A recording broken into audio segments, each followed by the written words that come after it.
सकियन में जो चर्चा छिड़े जावे, सकियन में जो चर्चा छिड़े जावे, वो हरि के गीत सुनाने लगी।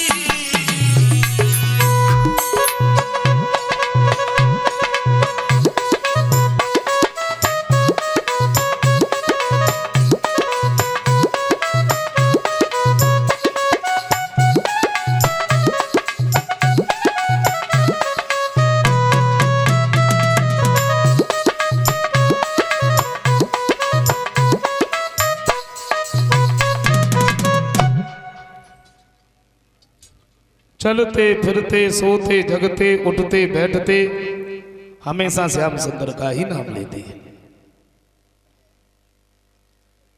आंगन में धीरे धीरे धीरे धीरे रुक्मणी मेरी श्यामी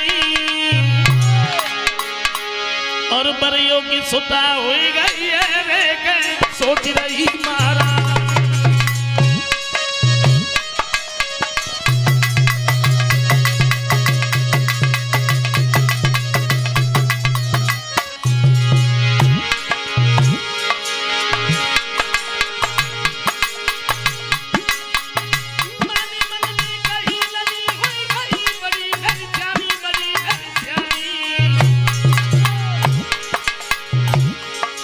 बरियों की सुता हुई गई है रे के सोच रही महारानी। दासी को बुला लिया, सोई हाथ पकड़ के महारानी ने और दासी से कही सुना, निकटोरी खपत की देना चाहिए मेरे से नहीं बुला।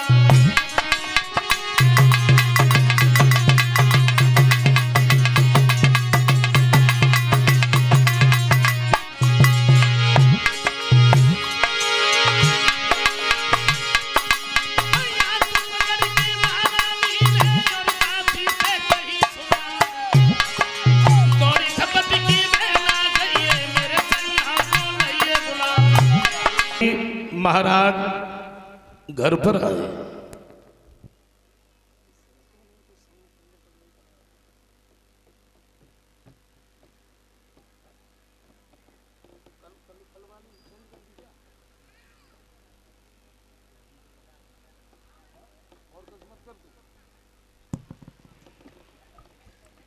रानी ने जैसे ही देखा है तो बड़े सुंदर से आसन पर बिठा दिया। ये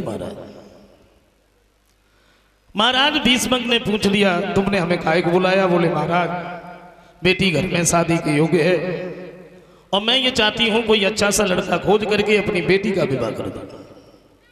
बोले तुमने बिल्कुल ठीक ही कहा।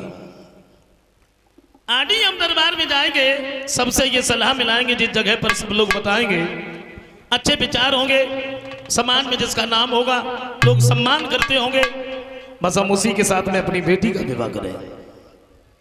महाराज भीष्मक महलों से निकल करके जब दरबार में पहुंचे, राज सिंहासन पर बैठ करके सभा को संबोधित करते हुए बोले, हमारे सभा में बैठे हुए सभी सज्जनों, आपको तो मालूम है कि हमारे घर में रुक्मणी नाम की बड़ी सुंदर बेटी है और अब हम अपनी बेटी का विवाह करना चाहते हैं।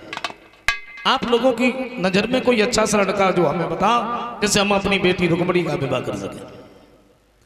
और जैसे ही इतने शब्द सुने तो एक खड़ा हो गया, महाराज रुक्मणी का विवाह अगर जरासंध के साथ में हो जाए तो बड़ा सुंदर रहेगा, बहुत बड़ा राजा है। जरासंध का नाम सुना तो दूसरा खड़ा हो गया, बोले नहीं महाराज इसे छोड़ो, कोई और देखो। क्यों? क्योंकि जरासंध को तो कन्हैया ने 17 बार परास्त किया, और देखो। कहने का मतलब मेरा ये है, तो दरबार के बारी बारी से और राजन के नाम सुनाने लगे।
और घंटन तक चर्चा छिड़ी रही, पर विवाह तय कहीं हुआ।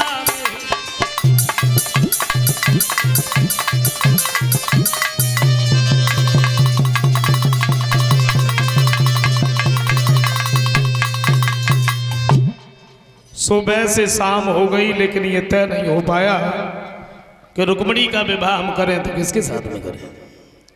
एक अगर किसी राजा का नाम बताता है तो दूसरा खड़े होकर के उससे गुण और अवगुणों को गिनाने लगता है। नहीं महाराज, इसके अंदर तो ये अवगुण है, कोई और देखो।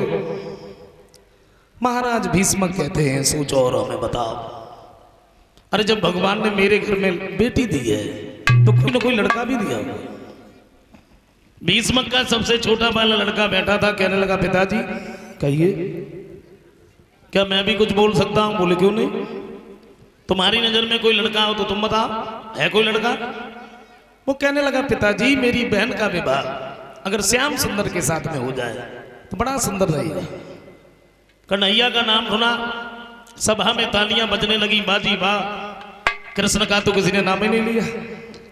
महाराज भीष्म कहते बेटा तुमने तो मेरी मौत की बात ही छीन ली। मैं भी तो ये चाहता था श्याम सुंदर अगर इस घर में दूल्हा बन करके आए तो ये घर पवित्र हो जाएगा। अब हम अपनी बेटी का विवाह श्याम के ही साथ में करें।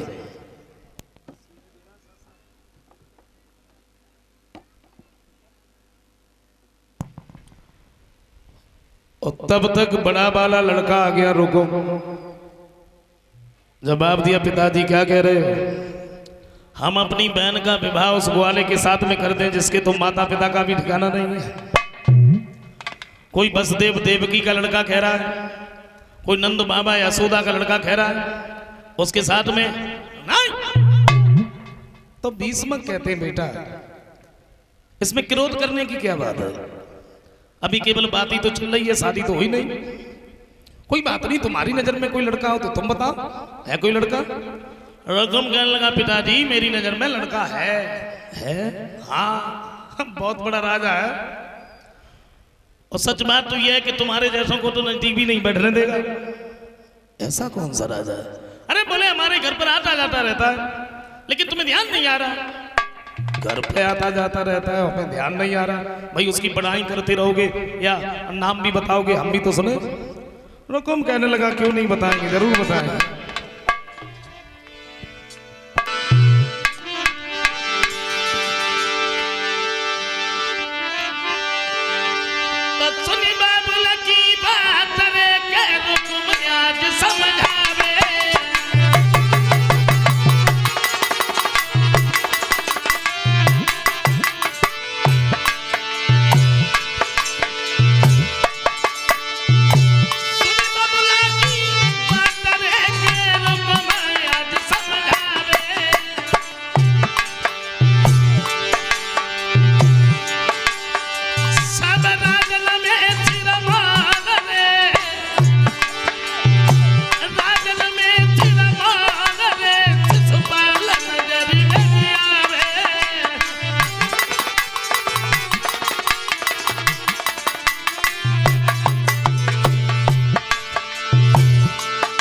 एक बात कही पिताजी मेरी नजर में जो लड़का है अरे आदत का बड़ा भोला भाला है, रूप भी जिसका बड़ा निराला है और रिश्ते में हमारा जो साला है क्या बताएं पिताजी उसका तो हर एक खेल ही आला है।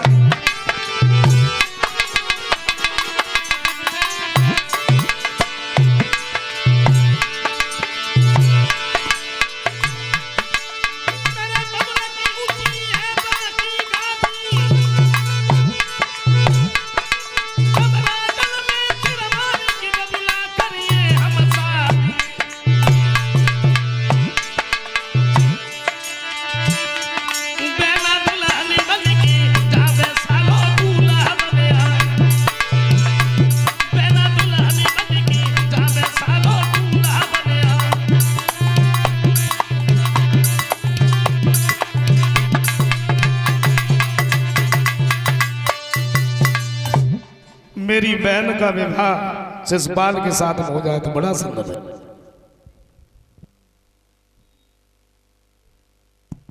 तो भीष्म कहने लगे दुष्ट ये बात कहने से पहले तू मर क्यों नहीं गया? क्या तू अपनी बहन का विवाह और अपने साले के साथ कर देगा? रकम कहने लगा पिताजी, जब उसने अपनी बहन का विवाह मेरे साथ कर दिया, मुझे करने में क्या हर्ज है?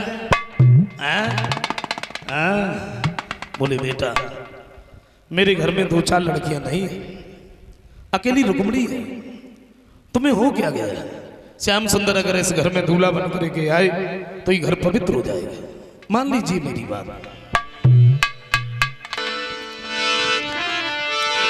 भीष्म कहते हैं बेटा, अरे एकलौती दिया रे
एक बात कही मेरे लाल, मैंने कहा नहीं श्याम सुंदर अगर इस घर में दूल्हा बन करके आए तो ये घर पवित्र हो जाएगा। रुकुम कहने लगा पिताजी तुमने फिर नाम ले दिया उसका, और सच बात तो ये है कि हमें तो इसके नाम से ही घृणा नफरत है। कान खोल करके आप मेरी बात को सुन लो, एक बार नहीं बार बार मेरा यही कहना है।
जवाब दिया, कान खोल करके हमारी बात को सुन लो।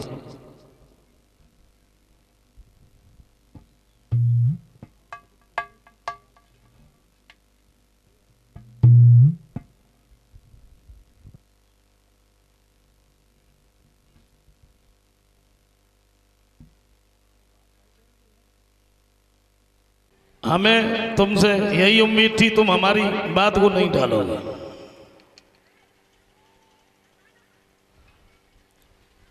अब चिंता की कोई बात ही नहीं है कि अब हम और तुम बराबर होने के लिए जा रहे, चिंता की कोई बात नहीं। बड़ा खुश है। लेकिन रुक्मिणी ने जब ये सुना कि मेरा भाई शिशुपाल के साथ में शादी कर रहा है, आंगन में बैठ करके रुक्मिणी रोने लगी। एक बात सोची है कि मैं अपने प्राणों को दे दूंगी, लेकिन मैं शिशुपाल की दुल्हन बन करके नहीं जा सकती। मैं श्याम सुंदर के अलावा किसी के साथ में शादी नहीं। रुक्मिणी आंगन में बैठी बैठी रो रही है। रुक्मिणी के पास में ब्राह्मण देव का आना हुआ और ब्राह्मण ने जैसी रुक्मिणी को रोता हुआ देखा तो पूछ लिया, रुक्मिणी तू रो रही है? भाई हमने तो ये सुना है कि तुम्हारी शादी होने वाली है, दरवाजे पे बारात रुकी है, शिषपाल के साथ शादी हो रही है, बहुत बड़ा राजा है, इससे देवता भी डरते हैं और तुम्हें तो खुश होना चाहिए, तुम रो रही हो क्यों? रुक्मिणी कहती है, ब्राह्मण देव जरा सोचो, मैं अपने भाई के साले की दुल्हन बन करके कैसे चली जाऊं? मैंने श्याम सुंदर को बचपन से ही चाहा और मैं उन्हीं के साथ में शादी करना चाहती हूं। कन्हैया का नाम सुना तो ब्राह्मण कहते हैं, रुक्मिणी जहां तक कि मेरा मानना है श्याम सुंदर यहाँ कभी आए नहीं और आए नहीं, तू कैसे जानती, कहीं देखा है? बोले मैंने देखा है। अरे जब वो आए नहीं तो तुम देखा कहाँ? बोले मैंने कहा नहीं मैंने देखा है। कहाँ देखा है? तो रुक्मिणी कहती है, ब्राह्मण देव कि मैंने सपने में कन्हैया को देखो सुनो पंडित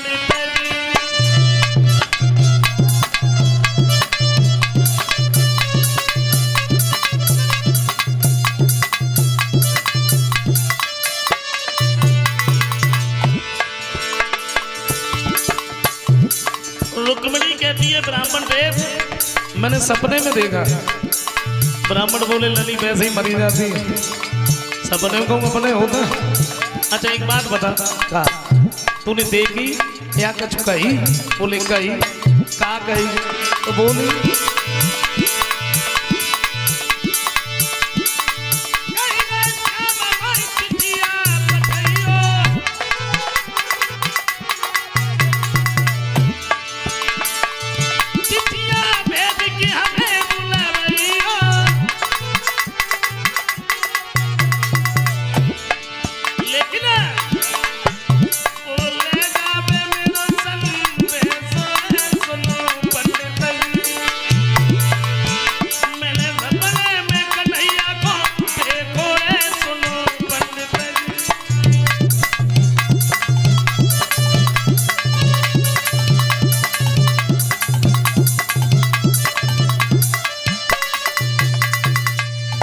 एक बात कही उन्होंने, ये कहा था तुम हमारे पास में पत्र भेज देना तो हम तुम्हारे नजदीक आएंगे। तो ब्राह्मण कहते हैं, रुक्मिणी तुमने पत्र भेज दिया होगा। बोले मैं किसके हाथों से भेज दी? आप ऐसा करो, आप मेरे पत्र को लिए जाओ। मैं तो नहीं जा सकता। क्यों? क्योंकि तुम्हें नहीं मालूम है क्या, द्वारका तो यहाँ से बड़ी दूर है और मेरे ऊपर बुढ़ापा है और मैं तो वहां तक पहुंच भी नहीं पाऊंगा, मेरे तो रास्ते भी प्राण निकल जाएंगे, हम नहीं जा पाए। रुक्मिणी कहती है, ब्राह्मण देव अगर आप मेरे पत्र को लेके नहीं गए ना तो तुम्हारे सामने ही मैं अपने प्राणों को दे दूंगी। बोले अगर ऐसी बात है तो तुम बिल्कुल भी चिंता मत करो।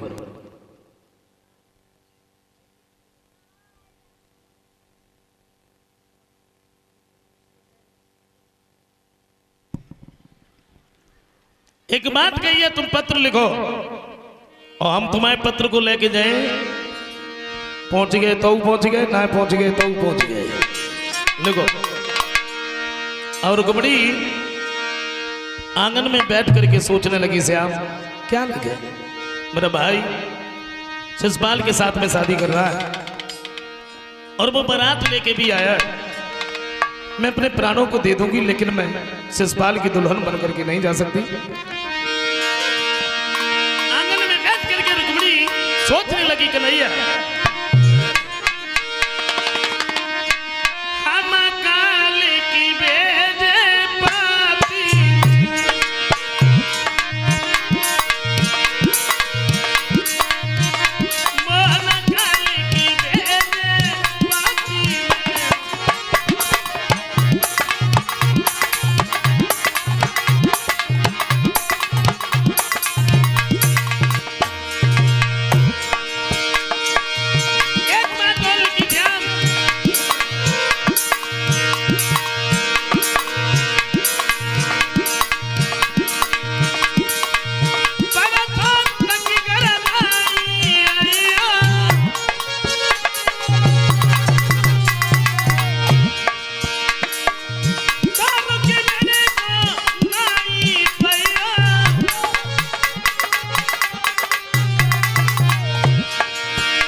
जैसे तैसे रुक्मिणी ने पत्र लिखा, ब्राह्मण को वो पत्र दिया है और एक बात कही है, ब्राह्मण देव हो सके तो श्याम सुंदर को अपने साथ नहीं ले गया।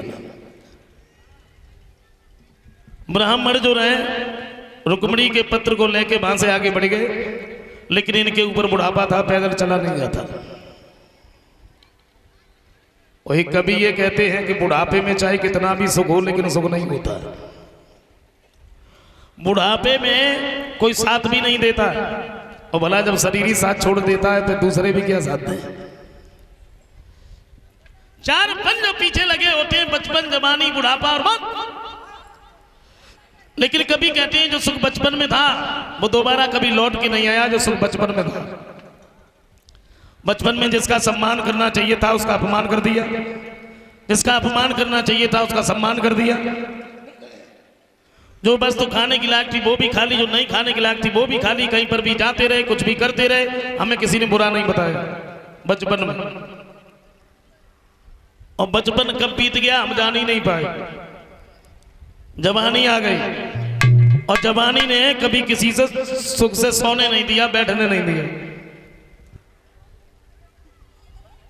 जवानी भी बीत गई, बुढ़ापा आ गया। वैसे बचपन आता है तो छोड़ जाता है, जवानी आती है छोड़ जाती है, बुढ़ापा और मौत ही ऐसे हैं वो आते हैं तो छोड़ के नहीं जाते। हाँ, और जो बुढ़ापे से बचने के लिए लोग काना करता है, सब कुछ करता है। बाल अगर सफेद भय बाकी गए करिया करवाया है। नजरों से अगर कम दिखाई पड़ने लगा तो नजर में चश्मा बनवाएगा। अच्छा, शीशा के सामने खड़े भय चश्मा लगाओ और फिर शीशा में चेहरा देखो, फिर जब सोचता है पहले से अब कुछ ज्यादा अच्छा दिखाई दे तो। यानी बुढ़ापे से बचने के लिए क्या नहीं करते, लेकिन बच नहीं पाता। और जो सुख बचपन में था वो दोबारा कभी लौट के नहीं आया। और बचपन का तो कहना ही क्या है। कलश वाली कन्याएं खड़ी हो जाओ, परिचद महाराज और एक पति।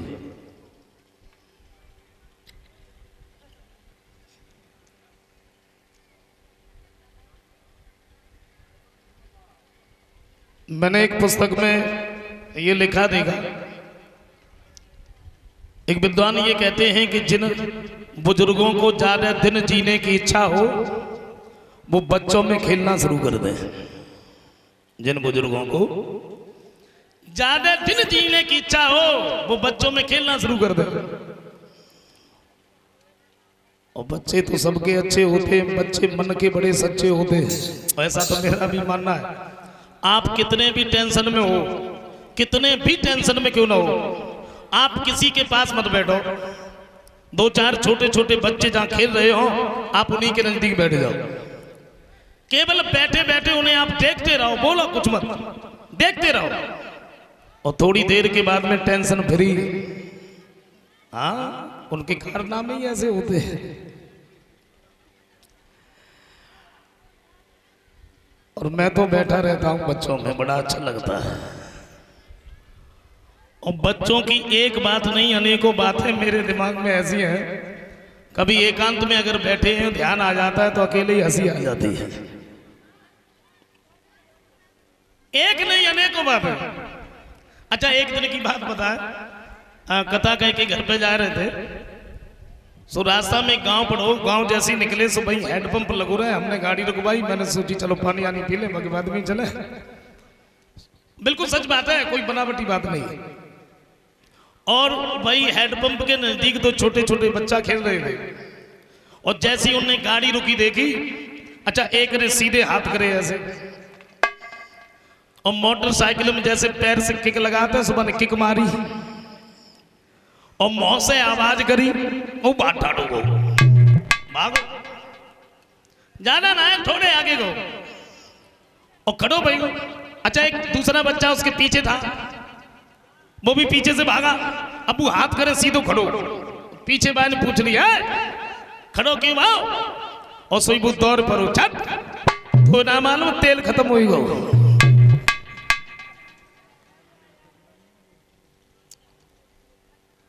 बच्चों का तो कहना ही क्या है।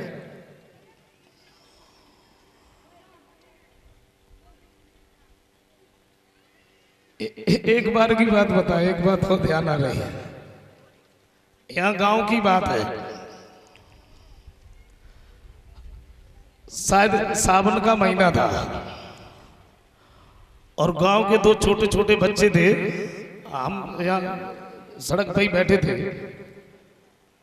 गांव के दो छोटे छोटे बच्चे वो साइकिल लेके आए, मैं उन्हीं की भाषा में बता रहा हूं।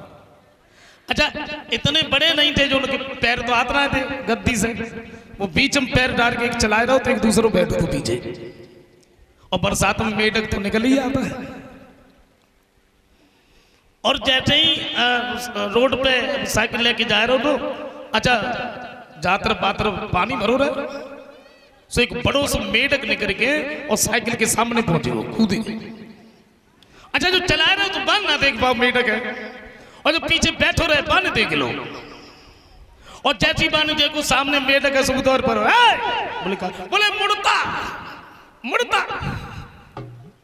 अच्छा, बांध जो चला रहे बांध जैसे सोची सोची कह रहे हो साइकिल मुड़का, और जैसी बांध मोड़ी से दोनों गिर पड़े।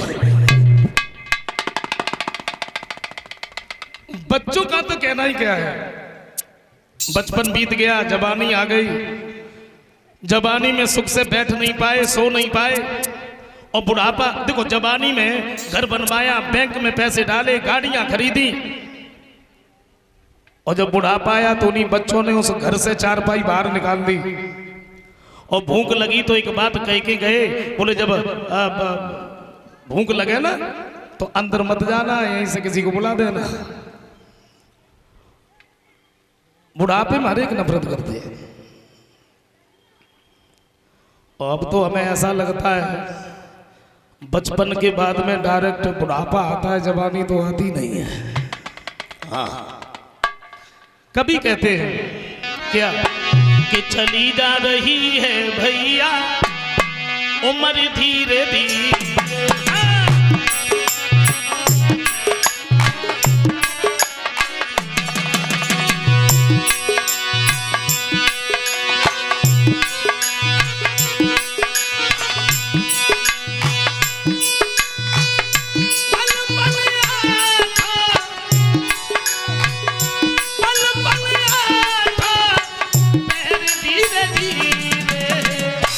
चली जा रही है भैया उम्र धीरे धीरे।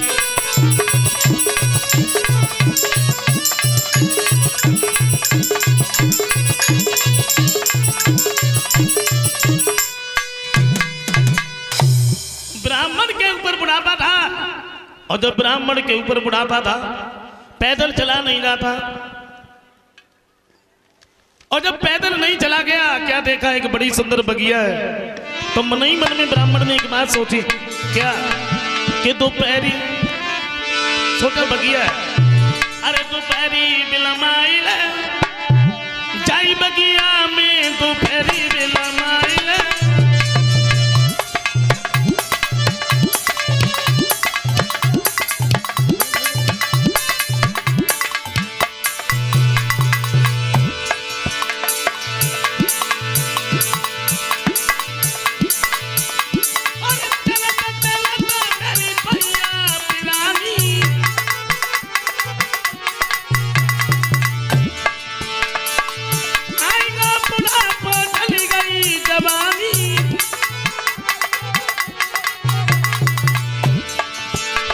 और सोचा कचुहरी गुन गाइले, कचुहरी गुन गाइले, जाई बगिया में दोपहरी बिलमाइले, जाई बगिया में।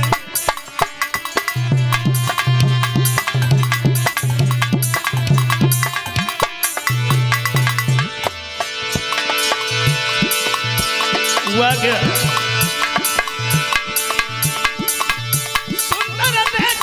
पीपल की छाया, ब्राह्मण ने आसन वहीं पे जमाया,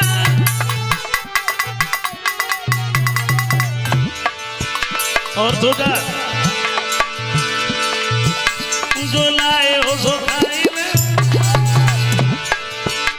जो लाए हो सो खाइले, जाई बगिया में दोपहरी बेला माइले, जाई बगिया में।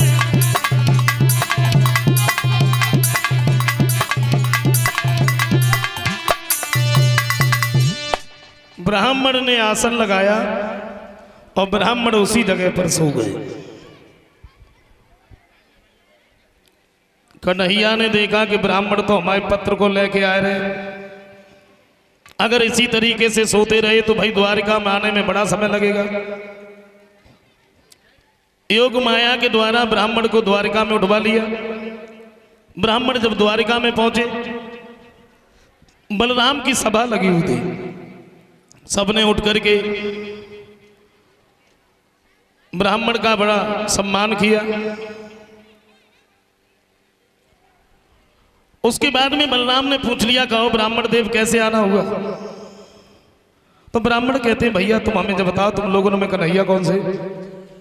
श्याम सुंदर दूर बैठे रहे, सारा कर दिया। बोले वो सामने बैठे तो है।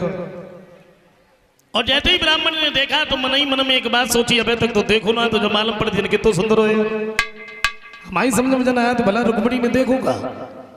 फिर एक दूसरी बात सोची, बोले हमें मतलब का है, हम तो पत्र दे आए। कन्हैया के सामने पहुंचे तो श्याम ने पूछ लिया, कहो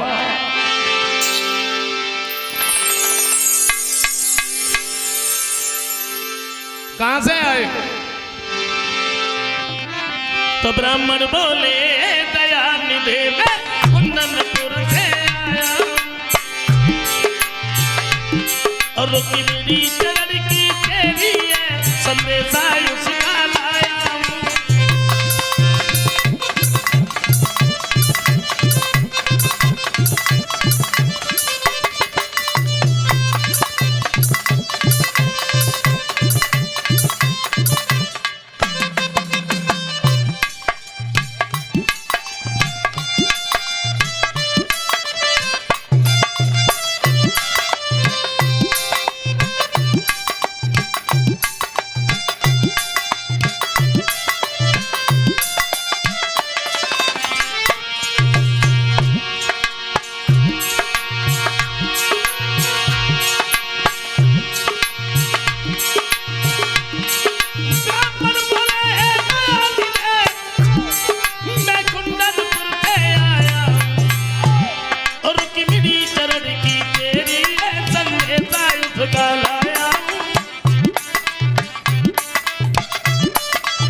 एक बात कही है, पत्र निकाल करके दे दिया। बोले आप पढ़ लीजिए, आपको सतही मालूम पड़ जाएगा कि हम कहां से आए, काय को आए।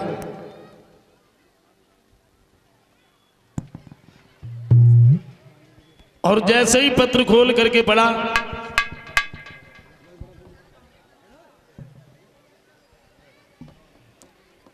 जवाब दिया ब्राह्मण देव, इसमें तो किसी रुक्मणी नाम की लड़की का नाम लिखा, और भाई इसमें यह भी लिखा है कि बस इस बार बारात लेके आया है तो माफ करें, रुक्मणी से जाके कह दो कि वो सिसपाल के साथ में शादी कर ले, मैं तो नहीं जा सकता। ब्राह्मण कहते हैं, देखो श्याम, वो लड़की मर जाएगी, मर जाएगी तो फिर हम क्या करें? बलराम भैया तो हमें कहीं जाने नहीं देते। बोले कुछ भी करो, तुम मेरे साथ में ही चलो। जब जाने कहा,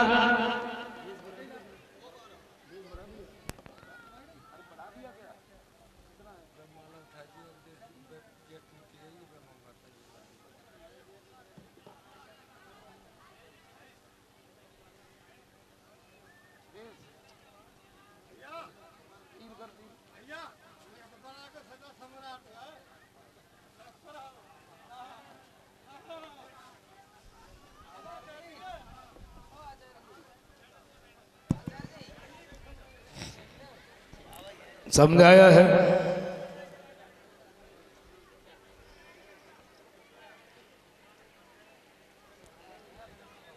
थोड़ी देर तक बैठे रहे, उसके बाद में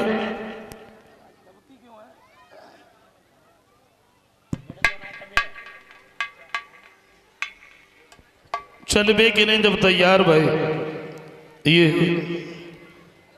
50 रुपए हमारे पास में रामू की तरफ से आए हैं जो ततरई के रहने वाले हैं। वो गीत लिखा है कदम के नीचे बाजे रही बसुरिया, अंग्रेजी में लिख के लाए।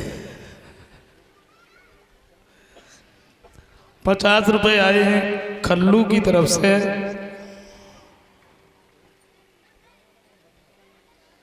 और 50 रुपए आए हैं विकास की तरफ से। ये भी गांव ततरई के रहने वाले हैं। वो लिखा गीत न कियो कोई फोन। 100 रुपए आए सुधीर यादव बक्सीपुर। 50 रुपए, ये 101 रुपए बीरेश यादव सुल्तानपुर। 50 रुपए आंसू यादव सुल्तानपुर। ये कोई गीत लिखा है मिस्री से।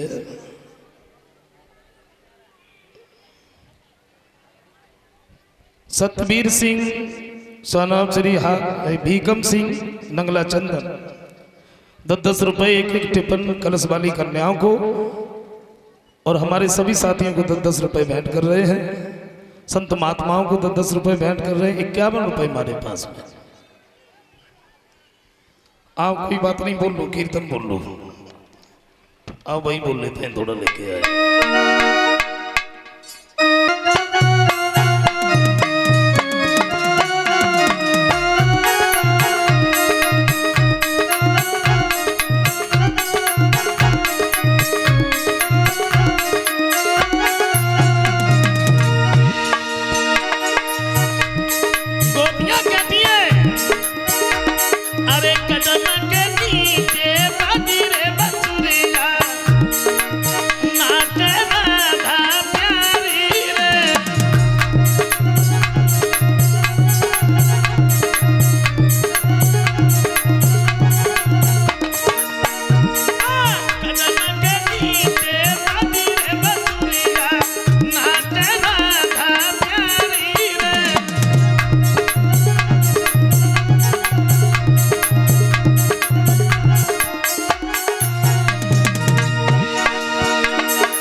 तुम्हें बताऊं।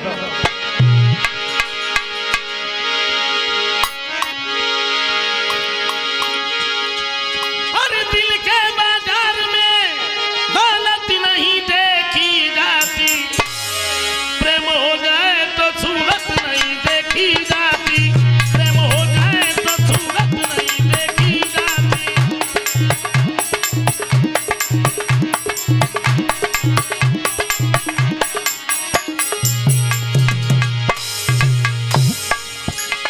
एक बात कही ब्राह्मण से, तुम्हें नहीं मालूम, प्रेमी लोग इसी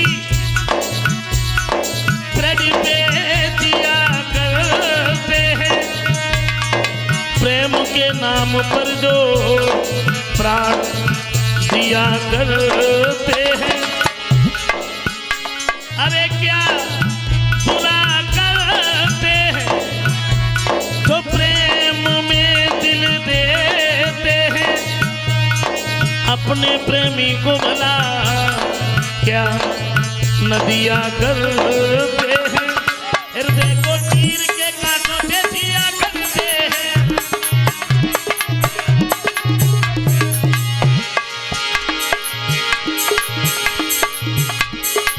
दिल के बाजार में दौलत नहीं देखी जाती, प्रेम हो जाए तो सूरत नहीं देखी जाती, प्रेम हो जाए तो सूरत नहीं देखी जाती।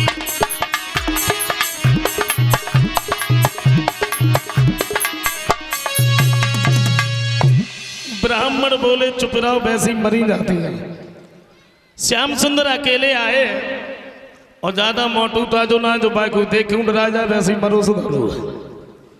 और तुम ऐसा करियो, पूजा करवे के बहाने से चुपचाप मंदिर पे चली जाइयो, कहूं कानो कान बिल्कुल भनक ना पड़े। श्याम सुंदर अकेले, ब्राह्मण तो बातें चले गए। रुक्मणी जब मंदिर पे जाए के लिए तैयार भई तो रुकुम आ गया, कहाँ जा रही है? बोली भैया मैं मंदिर में पूजा करने जा रही हूँ। अकेली जा रही हूँ? तुम्हें नहीं मालूम क्या दरवाजे पे बड़ा तुर्की है और सब लोग देखेंगे तो क्या करें? अकेली न जाओ, ऐसा करो दो चार लड़कियां इसके साथ में चली जाओ। और रुक्मणी के संग जाए के लिए जैसी दो चार लड़कियां खड़ी भाई, सोई रुक्मणी को पेट जलेगा है देखो उदम न मचा दे। आगे आगे रुक्मणी है, पीछे से सब सहेलियां जा रही। रुक्मणी बोली का उसरा, लड़कियां आपस में बातें करती वहीं जा रही। बोली बहन का बात है? पहले तो इतनी बोलो करती बिल्कुल हम बंद ही ना होती, या तो बुलाए सुना है बोल रही। दूसरी लड़की बोली तुम्हें ना मालूम शादी ना हो रही, वरना में चटकी मरी जाती है, और ना बोलती तो मत बोल। मंदिर के नजदीक पहुंचे, उधर कन्हैया ने देखी तो मन ही मन में एक बात सोची, बारे पंडित जी हमने एक बुलाई, उनने लाइन लगाई, अब मेरी तो समझ में नहीं आ रही रुक्मणी कौन सी। और रुक्मणी ने जब सोची कहूँ हमारे धोखे दूसरी को न धर ले चले जा, तो जौन से हाथ में कंगन बांधे रहे, भाई हाथ उठाए के जवाब दो। पहले जे फौजी किनकी है? शिषपाल की, ये दंत बक्र की। और सोई कन्हैया समझ गए, हमें जब मालूम पड़ रही जय रुक्मणी है। वैसे हम बताया तो ये जाता है जिस मंदिर पर रुक्मणी पूजा करने गई थी, उस मंदिर पर रुक्मणी की सुरक्षा में 10,000 सैनिक लगे थे। 10,000 क्यों? क्योंकि रुक्म को बहुत बड़ा डर था कहीं श्याम ना आ जाए। रुक्मणी तो सहेलियों को साथ में लेके मंदिर के अंदर चली गई। कन्हैया ने देखा रुक्मणी तो अंदर चली गई, जाना तो है। श्याम सुंदर जो रहे जहां पर सैनिक खड़े थे, उन्हीं के बीच से होते हुए कन्हैया मंदिर की तरफ बढ़े। और सैनिकों ने जब देखा तो मारने के लिए दौड़े। और जब सैनिक मारने के लिए दौड़े, श्याम सुंदर ने क्या किया? उनके चेहरा की तरफ देख के थोड़ा सा हंस दिए बस। और जैसे श्याम हंसे,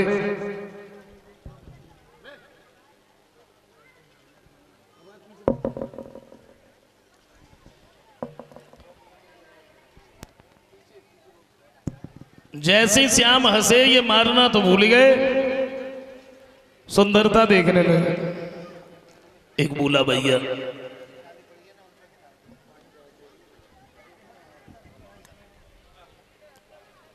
भैया पता नहीं कौन है, कहां से आया, हंसता बड़ा अच्छा है।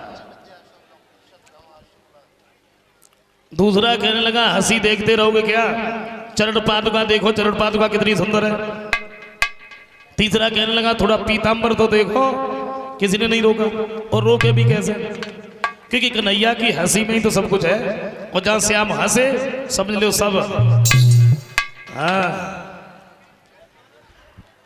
अच्छा, वृंदावन के एक प्रवक्ता है, वो श्याम सुंदर के बारे में बहुत कुछ कहा करते हैं। एक लाइन हमें याद है, वो कन्हैया के बारे में कहते हैं, यदि नंद ललातम होते लली तो गले कट जाते करोड़ नगे। वो तो बड़ा अच्छा है, तो तुम लाला हो लाली नहीं हो। हाँ अंदर चले गए। रुक्मिणी ने जैसे ही देखा श्याम सुंदर को, गिरजा मां को साक्षी मान करके पुष्पों का हार डाल दिया।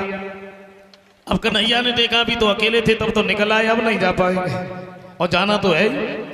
श्याम सुंदर ने रुक्मिणी को गोद में उठाया और उसी रास्ते से निकल के चले जिस रास्ते में सैनिक खड़े थे। कोई नहीं बोला, सब खड़े खड़े देखते रहे। एक बोला आहा क्या चाल है। रुक्मिणी को रथ में बिठाया, धीरे धीरे रथ आगे बढ़ा दिया। एक बोला भैया पता नहीं कौन था, कहां से आया आया चला गया। दूसरा कहने लगा वो तो सब ठीक है, हम लोग इनका है खड़े रुक्मिणी की सुरक्षा में। तो रुक्मिणी है कहां, अंदर मंदिर में, जाके देखो तो सही। देखा तो रुक्मिणी है नहीं। एक कहने लगा श्रीमान जी रुक्मिणी कहां है, बोले मुझे नहीं मालूम कहां। जवाब दिया भाई साहब रुक्मिणी कहां है, बोले मुझे नहीं मालूम कहां। एक बोला मैं बताऊं, बताइए। बोले वो ले तो गया। जवाब दिया वो ले गया, फिर तूने रोका क्यों नहीं। वो बोलो हमने सोची जोड़ी बड़ी अच्छी है, ले जाने दो, होगा फिर बाद में देखा जाएगा। और तो एकदम से भागे।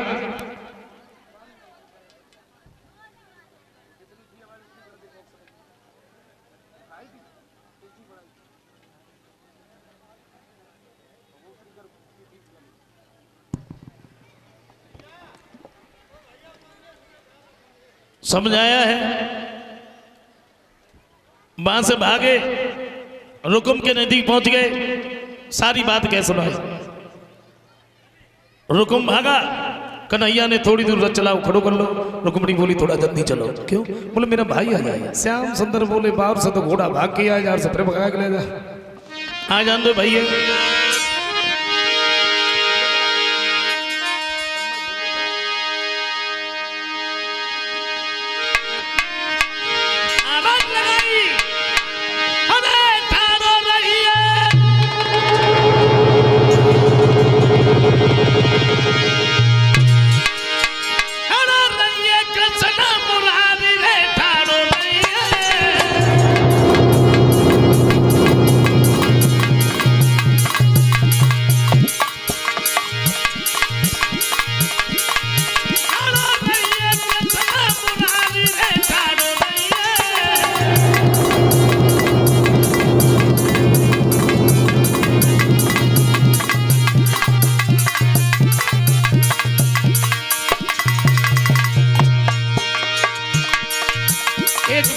अभी तक तो माखन चुराता रहा, ये धंधा भी शुरू कर लिया। लेकिन नहीं मालूम रुक्मिणी मेरी बहन है और मेरी बहन को ले जाना तितली के पंख तोड़ना नहीं है। बोला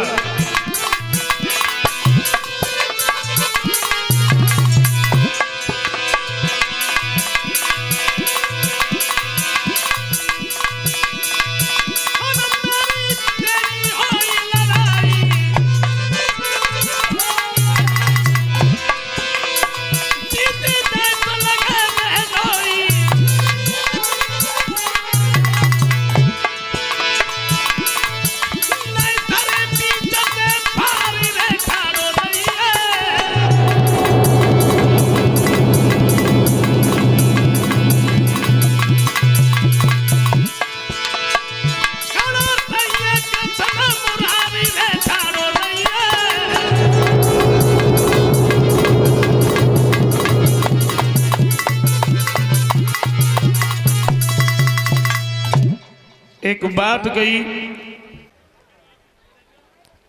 जैसे ही इतने शब्द सुने कन्हैया रथ से उतर के चले तो रुक्मिणी ने हाथ पकड़ लिया। कहाँ जा रहे हैं? श्याम सुंदर कहते हैं तुम्हारा भाई हमें युद्ध के लिए ललकार रहा है और हम तुम्हारे नजदीक बैठे रहे, क्या ऐसा हो सकता है? बोले मेरे भाई के पास ना जाओ। क्यों ना जाए? तो रुक्मिणी कहती तुम्हें हो क्या गया, मेरी क्यों नहीं मानते कि मेरा भैया जबर तुम लगे रुक जाइयो।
लेकिन श्याम सुंदर ने कोई बात ही नहीं मानी और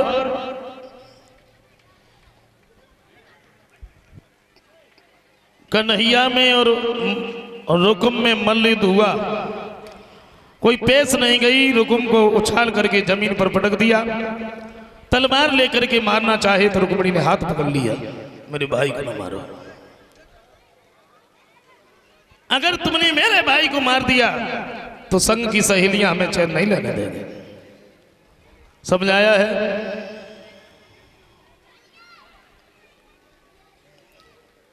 श्याम सुंदर ने रुकुम को पकड़ करके रथ के पीछे बांध लिया। उधर बलराम ने देखा है कि श्याम को बहुत देर हुई अभी लौट के नहीं आए। इधर उधर दरबार में पूछा है तो एक ने एक बात बताई, बोले जो ब्राह्मण देव आए थे ये कुंदनपुर के बारे में कुछ बातें कर रहे थे। बलराम ने रथ सजवाया, कन्हैया को देखने के लिए जब चले तो रास्ते में ही श्याम मिल गए और रुक्मिणी को रथ में बैठा हुआ देखा तो पूछ लिया, श्याम किसकी लड़की को लेके आए तुम? कन्हैया बोले भैया जा मैं मेरो दोस्त ना। अच्छा, बोले लड़की को तुम लेके आए, दोस्त क्या मेरा? बोले इन्होंने हमारे पास में पत्र भेजा, मैं तब आया। बलराम कहने लगे नाम क्या है तुम्हारा? तुम हमारे भोले भाले श्याम को बदनाम करना चाहती हो, काहे को पत्र भेजा?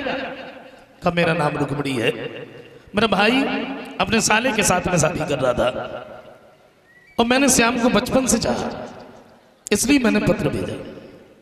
बोले अगर ऐसी बात है तो तुम बिल्कुल भी चिंता मत करो, हम तुम्हारे भाई को जीवित नहीं छोड़े। रथ के पीछे नजर पड़ी, रुकुम को जब बंधा हुआ देखा तो पूछ लिया, श्याम ये रथ के पीछे किसे बांधे? श्याम सुंदर बोले बस भैया यही तो साले साहब है, करेगा भी तो रुक्मिणी बीच में आएगी ना, साले में तो मसाले भर के छोड़ दे। बोले ऐसा करो जाने दो, छोड़ दो। छोड़ दिया और रुकुम जो था ये पहुंच गया शिशुपाल के नजदीक। बोले दूल्हा बने बैठे रहो, शादी किसके साथ में करोगे? और रुक्मिणी को तो किसने क्या भागे, रास्ता घेर ली। तो श्याम सुंदर से एक बात कही बलराम ने, रुक्मिणी को छोड़ करके तुम कहीं नहीं जाना, ये सेना मेरे लिए ज्यादा नहीं। हाथों में अलमूसल को उठा लिया, जितनी भी सेना थी सबको मार दिया। ये दोनों अपने प्राण बचा करके वहां से भाग गए। इधर बताया तो ये जाता है बलराम और श्याम की जब खबर मिली है महाराज भीष्मक को, तो इन्होंने बड़े आदर सम्मान के साथ घर पर ही बुलवाया, तब इनका विवाह हुआ।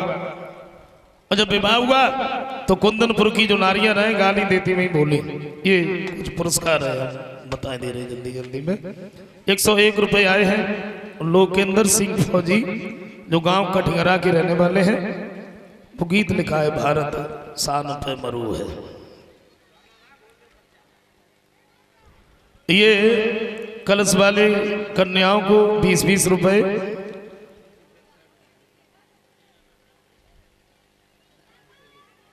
और एक एक टिफिन सभी संत महात्माओं को 20-20 रुपए। श्यामवीर सिंह जो सी नंगला चंदन के रहने वाले हैं। और ये 51 रुपये हमारे पास में है, वो नाम नहीं लिखा है, गीत लिखा है। अच्छा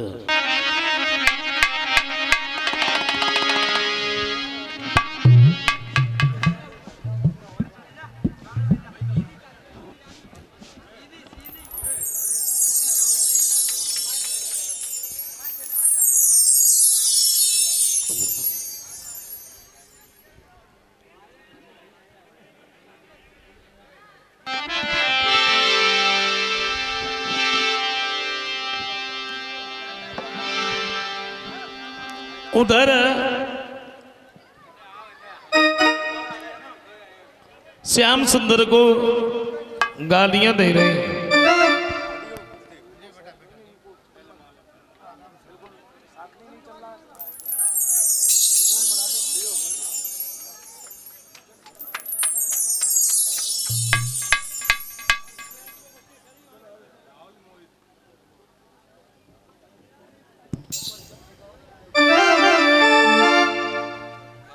गाली देती वही बोली है कन्हैया,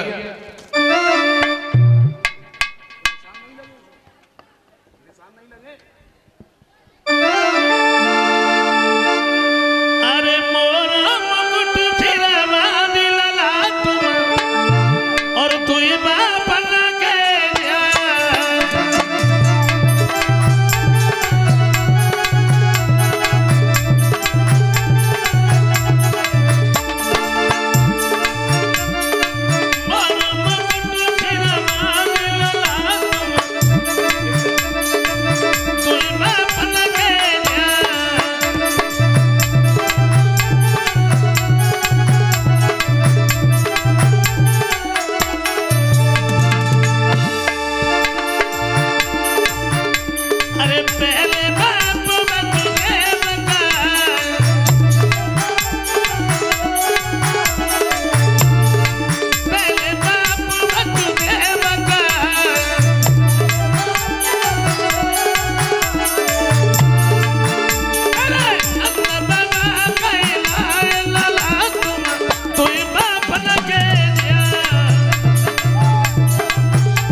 बड़े हर और जब अनपढ़ परिवार में पहुंच जाती है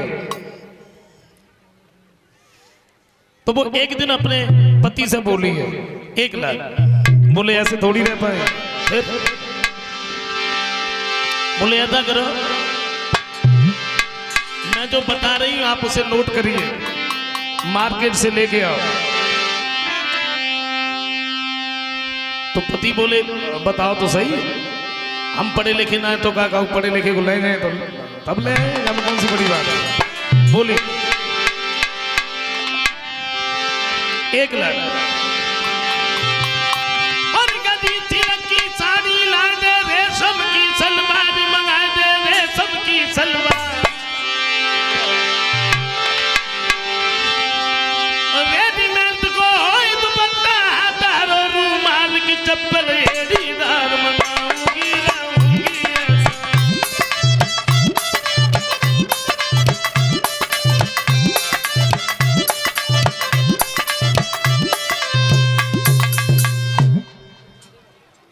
एक बात कही गजी सिलक की साड़ी लाए दो रेशम की सलवार रेडीमेड को हो दुपट्टा हाथ हरो रूमाल और चप्पल कम से कम ना तो 8 अंगुर ऊंची हो वही सही है।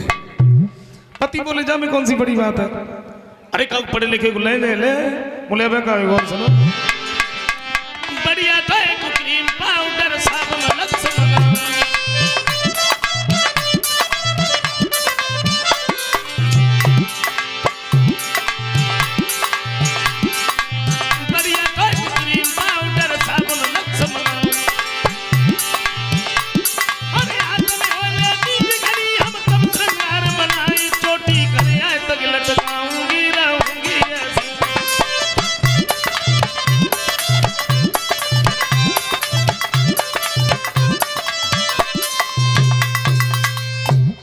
पति बोले अब कुछ ज्यादा ना मेरा वोल्टेज कम हो रहा है मैं तुझे बता रहा हूं तेरा तुझे ध्यान ही नहीं है बढ़ाएगा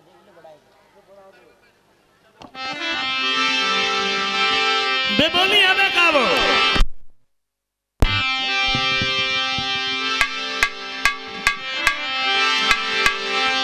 बढ़िया थी एक कार मंगाए देगा पे बैठ गया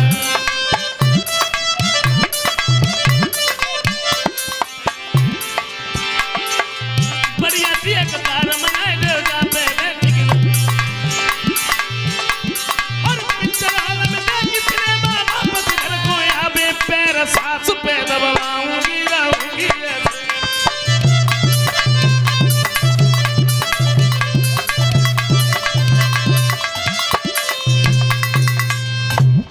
अच्छा जैसे ही इतने शब्द सुने तो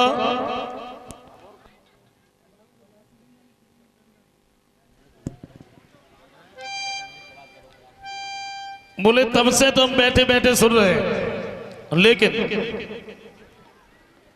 ऐसे थोड़ी रख पाएंगे फिर बोलिए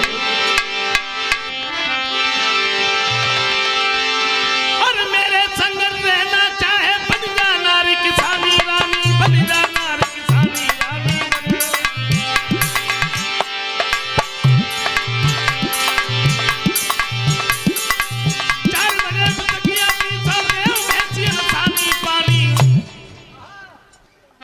पानी तो ही पे भरवाम गोरा घुंगोए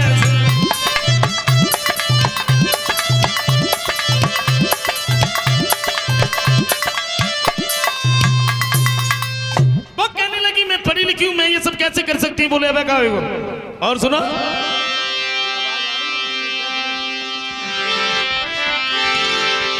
अभी कुछ नहीं हुआ 4 बजे उठी होगा मेरा खेत में हल ले जाना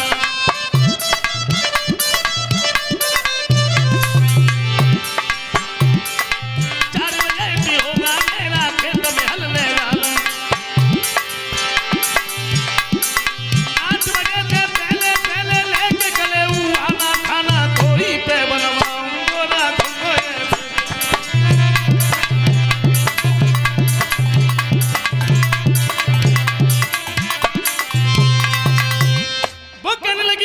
कैसे कर सकती मैं पढ़ी लिखी हूं बोले अब क्या होगा कार बताई ना कार माफ करें अब मतलब उतनी तो औकात ना है लेकिन हाँ एक बात जरूर है क्या बोले बनवाने कब ऐसा गाड़ी बापे बैठ गया